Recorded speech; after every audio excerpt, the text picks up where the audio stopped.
Are you a photographer and also happen to be an introvert? If you are, you might feel it pretty draining to, be in situations where you're constantly photographing people all the time. But sometimes photographing people is just a really crucial part of having a successful photography business. It really depends on what kind of photography business you have. So in this video, I'm going to give you a few different tips that might help you in situations where you are photographing people as an introvert.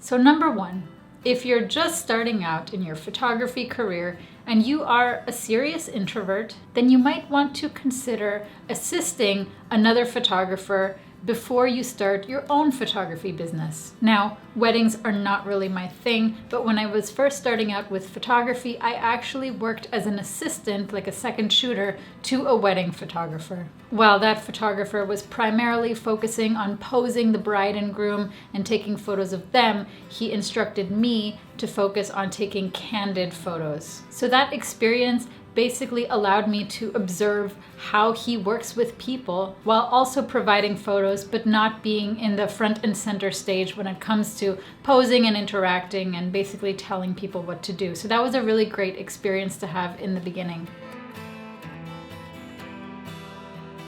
The next tip is to bring an extroverted assistant with you when you have a shoot. Let's say you're doing portraits for somebody and you are a serious introvert and you don't like engaging with people too much, but you have a portrait photo shoot planned or, a couples photo shoot or something like that. In a lot of cases, you might want to bring an assistant, somebody to hold the reflectors or just generally help you out with your gear. Now, if that assistant is extroverted, that assistant can be in charge of also, making the couple or the person laugh and just taking over the conversation, allowing you to really focus on taking the photos while your assistant does more of the entertaining. Now, if you're doing a photo shoot all by yourself, one thing as an introvert that you can do is just to focus on asking your client lots of different questions rather than putting yourself center stage and doing most of the talking. People love to talk. And people love to be listened to you. So you might be surprised. People might actually come away from your shoot saying, that photographer was the best photographer ever, because basically you gave your client a chance to talk, you listened to them, you made them feel like what they were saying was important. So as an introvert, you don't always have to talk a lot. You can allow your client to do the talking as long as you ask them the questions and put the spotlight on them and not on you. The next tip is to know your photography gear inside and out. At the same time, you want to already know what kind of poses would be great for that kind of a shoot so that you have all of your ideas before the shoot and you're not in the middle of the shoot and you're lacking creativity and you can't figure out what to do with the people that you're photographing. So definitely learn a lot about posing before you start doing shoots of people, because it will help you in the moment, and especially as an introvert, it will make you feel less awkward if you just know everything inside and out. It'll give you that boost of confidence. Posing people is not my natural forte. In my case, this took a lot of practice and a lot of studying and learning because naturally I'm an awkward person myself, and when you don't know how to pose yourself, it's also a lot harder to pose others. So for people like me, I had to learn a lot of these things. Other people I know, they've never even picked up a book on posing or anything like that, and they just have a million creative ideas because that's their forte. So one book that I highly, highly recommend that you read if you are in need of some creative ideas for poses you can do with people, for different body types, for different situations, different kinds of shoots, how to get the most flattering angles, is this book. This here is a book by Lindsay Adler. I got it on Amazon, and it's literally one of the most valuable photography books that I own. It basically has a lot of valuable information about how to pose people, men, women, children, maternity shoots, couples shoots, everything. Tells you how to position the heads, the hands, what angles to shoot from, all that stuff. Super, super valuable. I will link to this in the description below because literally I think it's the most valuable photography book that I own for someone where posing doesn't just come naturally.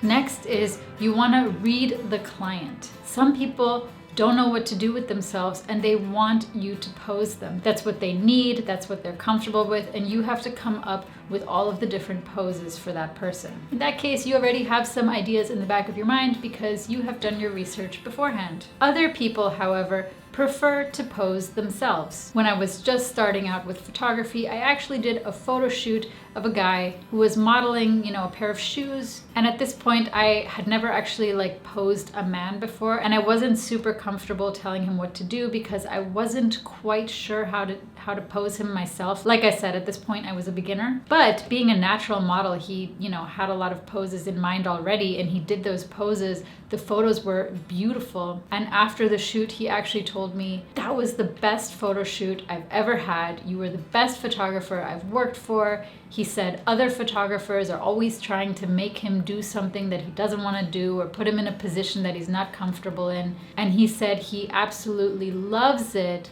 when he gets to express himself and pose himself the way he likes to. Not everybody is like him, but that's why you want to read the client and find a good balance between you posing them and allowing them to do their own poses.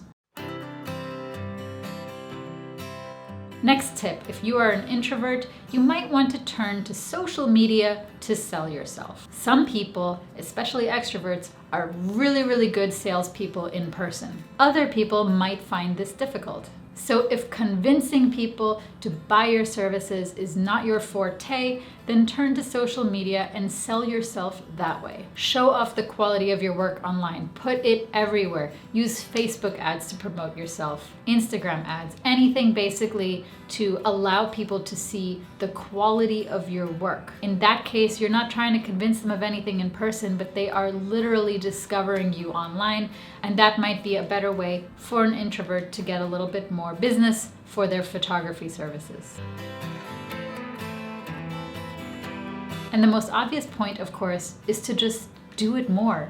Do what makes you uncomfortable, and eventually you will become more comfortable. A good way to practice photographing people and to get better at engaging with people that you want to photograph is to actually go out, do some street photography, ask random people on the street if they would be willing to pose for you or if you could take some photos of them. And don't be afraid of rejections, because I guarantee you will get rejections. And these rejections, let them make you stronger. What you have to think is, they're not rejecting you because they don't like you or they have a problem with you. Most likely they just don't feel comfortable with themselves, or they don't want to be photographed, or they just don't like to be online. It's usually not personal, so don't take it personally and just do the things that make you uncomfortable so that you become better at them. But of course, if you're an introvert, you should also make sure that you focus on things that you're good at and things that you love. You might have situations where you might have to do something that you don't necessarily love, but there are also other types of photography that are more suited for introverts. So if you're interested in those, definitely check out this video that I made, which mentions different types of photography that would appeal to introverts. Question of the day. Introverts also have a lot of strengths. As an introvert and as a photographer, what do you think your biggest strength is? Let me know in the comments. As for me, I fall somewhere between introvert and extrovert, but sometimes I feel like I'm a little bit more on the introverted side because I feel energized by, being in small groups, and even by being by myself and doing something that I love to do. I think a lot of people here on YouTube have introverted tendencies. Anyways, subscribe to my channel if you are new here. I've got another video coming out about introvertedness. For some reason, I've seen a lot of videos about introvertedness coming out lately. I don't know. Is it becoming trendy? Perhaps it is. Anyways, give this video a like if you enjoyed it, and I will see you in the next video. Take care.